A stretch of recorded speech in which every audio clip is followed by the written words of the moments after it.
को प्रणाम करती हूँ। आप सभी आगंतुकों को विशेष प्रणाम करती हूँ। कहते हैं कि किसी कार्यक्रम में किसी संत की मुहर लग जाए तो वो कार्यक्रम पवित्र हो जाता है।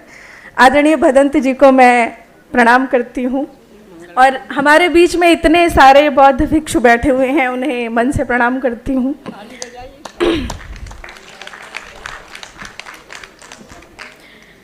बाबूजी की ये जो पुस्तक है गौतम बुद्ध चरित्र, मैंने प्रायः देखा कि लोग रिटायर्ड होने के बाद रीटायर्ड हो जाते हैं, दोबारा से परेशान हो जाते हैं, नौकरी के बाद फिर से परेशान हो जाते हैं। लेकिन मैंने बाबूजी का एक क्रम देखा कि वो निरंतर 5-6 घंटे टेबल वर्क करते हैं और पढ़ाई करते हैं, किताबें पढ़ते हैं। हाँ, इस गौतम बुद्ध चरित्र के लिखने में यहाँ पर उपस्थित संजय जी बैठे हुए हैं, पुलिस विभाग में कार्यरत हैं। वो मैंने अभी उन्हें मंच पे देखा था, तो उनका भी बड़ा योगदान रहा। वो तमाम सारी किताबें कहीं ना कहीं से चयन करके लाते थे और बाबूजी को देते थे और उन्हें बड़ा प्रेरित करते थे कि आप गौतम बुद्ध पर कुछ काम करिए। तो बाबूजी का मन बड़ा बना कि नहीं, हम फिर छोटी मोटी किताब नहीं लिखेंगे, हम 2-4 पन्ने की किताब नहीं लिखेंगे, हमें एक महाकाव्य लिखना है। वो गौतम बुद्ध से बहुत प्रेरित हुए और उन्होंने इस महाकाव्य की रचना की। जैसा कि गौतम बुद्ध के बारे में हम जानते हैं कि वो दया, करुणा और अहिंसा के लिए जाने जाते हैं।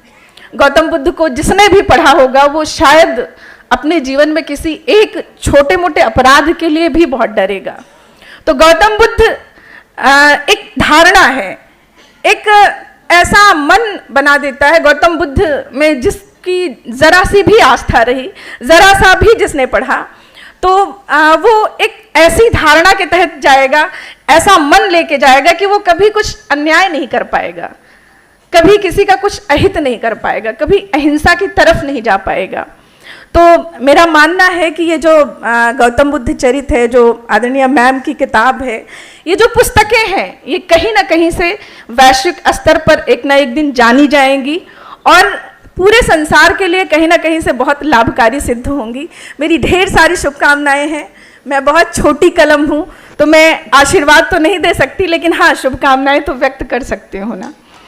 तो मेरी शुभकामनाएं हैं कि ये इस किताब को वैश्विक स्तर पर जाना जाए और हम गर्व से कहें कि हमारे घर के लेखक हैं, हमारे बाबूजी ने ये किताब लिखी और ये हमारे पूरे परिवार के लिए ही नहीं, आप सब के लिए, पूरे राष्ट्र के लिए, पूरे विश्व के लिए गौरव की बात हो कि अयोध्या जैसे स्थान से किसी व्यक्ति ने, पंडित खुशीराम दुबे दिव्य जी ने गौतम बुद्ध चरित्र की रचना की।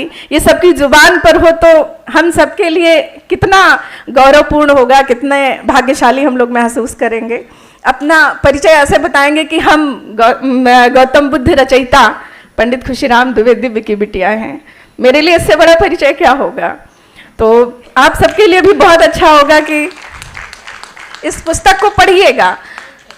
इसकी एक और विशेषता है कि इसे दोहा, छंद, सवैया, सोरठा में लिखा गया है। अगर इसके कुछ पेजेस हम आपको व्हाट्सएप करें, आप देखें, तो आप ये निर्धारित करने में, ये निर्णय लेने में कुछ देर के लिए कहीं ना कहीं से डगमगा जाएंगे कि ये रामचरितमानस की कुछ कहीं किसी अध्याय से के कुछ पेजेस तो नहीं है। जब आप उन्हें पढ़ेंगे तभी आपको लगेगा कि ये गौतम बुद्ध चरित्र है। उसकी जो भाषा शैली है वो रामचरितमानस की तरह हूबहू है। उसके जो भावार्थ हैं आप पढ़ेंगे तो जो तारतम्यता है, जो चौपाई और सोरठे और छंद सवैये की जो पकड़ है, वो बिल्कुल आपको लगेगा कि आप रामचरितमानस का कोई अंश पढ़ रहे हैं। इतने अच्छे तरीके से लिखी गई है। हम लोग तो दुकानदारी वाली कविता करते हैं कि हमें मंच पर जमना होता है, तो कई बार बाबूजी टोकते हैं कि ये वाला मुक्तक जो है वो धारा प्रवाह के बाहर है। तो हम कहते हैं कि अब इतना अच्छा साहित्य लिखेंगे तो सुनेगा कौन। साहित्य और मंच कई मायने में अलग हो चुके हैं। तो एक बहुत अच्छा साहित्य आपको गौतम बुद्ध चरित्र में पढ़ने को मिलेगा। हम लोग तो यूट्यूब की दुनिया के हैं, फेसबुक पर लाइव आने वाले हैं, कभी सम्मेलन के मंचों पर जमने के लिए दुकानदारी के बहुत सारे हथकंडे होते हैं और वो सब अपनाते हैं, सारे कभी करते हैं। तो एक बेहतर साहित्य जो है वो मंच की दुनिया में आते आते कहीं ना कहीं खो जाता है। बहुत अच्छा साहित्य अगर आप लिखेंगे तो आप मंच पर कहीं ना कहीं से हतोत्साहित महसूस करेंगे। हमारे सामने शांत जी बैठे हुए, मैं उन्हें विशेष प्रणाम करती हूँ। जी, तो आप सभी बुद्धिजनों के बीच में, आप सभी मनीषियों के बीच में एक बार फिर से एक निवेदन करते हैं कि आप इस किताब को सिर्फ ले मत जाइएगा, इसको पढ़िएगा भी, ताकि इसकी सार्थकता हो। गौतम बुद्ध चरित क्यों लिखा गया है ये आपको पता चले। और आपको पता तो है ही, नहीं तो आप इस कार्यक्रम में आए क्यों होते। हमारी अभिरुचि का विषय होता है तभी हम वहाँ जाते हैं। अभिरुचि के बिना कौन कहाँ जाएगा भाई।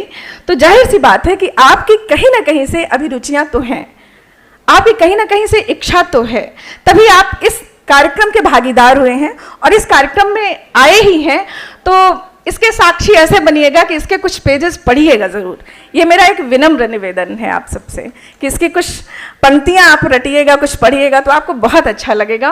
और मैं ये विश्वास दिलाती हूँ कि गौतम बुद्ध पर आपने जितना कुछ पढ़ा होगा, इतना भाव गंभीर से आपने अब तक नहीं पढ़ा होगा। इसमें अर्थ गांभीर्य और भाव गांभीर्य दोनों की प्रधानता है, दोनों बहुत अच्छे तरीके से लिखे गए हैं। मैं पंडित जी की बिटिया हूँ, जैसा कि मेरा परिचय दिया गया, तो मैं अयोध्या से ही हूँ। तो अयोध्या से हूँ और अयोध्या के इतने सारे लोग बैठे हुए हैं, हमारे तमाम सारे अनुज बैठे हैं, छोटे भाई बैठे हैं। तो हमारा तो इस समय लखनऊ भी है और अयोध्या भी है। तो हम भाग्यशाली हैं कि अयोध्या में जन्मे और लखनऊ रहते हैं। तो कई मामलों में हम इस मामले में धनी हैं। तो बात मैं अयोध्या से करती हूँ एक छंद से। जी, मैं आपका आदेश चाहती हूँ, आपका आशीर्वाद चाहती हूँ। भगवान राम पर एक छंद है, मैं अपनी बात को वहीं से विराम देती हूँ। और मैं भोजन और आपके बीच में कतई नहीं आना चाहती। मैं बस ये चाहती हूँ कि 2 मिनट भोजन की प्रतीक्षा में आप वो छंद सुन लीजिए। अब बैठे हैं तो कुछ तो सुना के जाएंगे, हम यहाँ तक आए हैं तो भगवान राम पर एक छंद सुन लीजिए। कि राम नाम गाओ जो विभोर हो के तुलसी सा, भाट बन गाने नहीं देंगे तुम्हें राम जी। इनके उनके दरबार में जाके गाने की जरूरत नहीं पड़ेगी यदि आप किसी मजबूत स्वामी को पकड़ लेते हैं तो। कि राम नाम गाओ जो विभोर हो के तुलसी सा, भाट बन गाने नहीं देंगे तुम्हें राम जी। ओ करी के भरोसो रघुनाथ पे जो छोड़ी दो, तो दुख दोष पाने नहीं देंगे तुम्हें राम जी। करी के भरोसो रघुनाथ पे जो छोड़ी दो, तो दुख दोष पाने नहीं देंगे तुम्हें राम जी।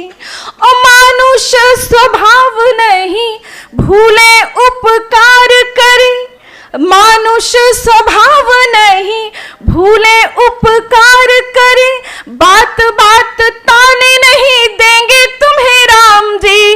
बात बात ताने न तुम्हें देंगे नहीं राम जी।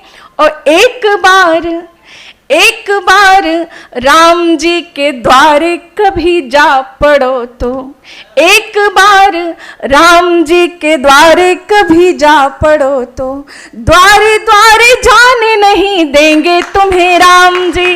एक बार राम जी के द्वारे कभी जा पड़ो तो, द्वारे द्वारे जाने तुम्हें देंगे नहीं राम जी। बहुत बहुत आभार, बहुत बहुत प्रणाम।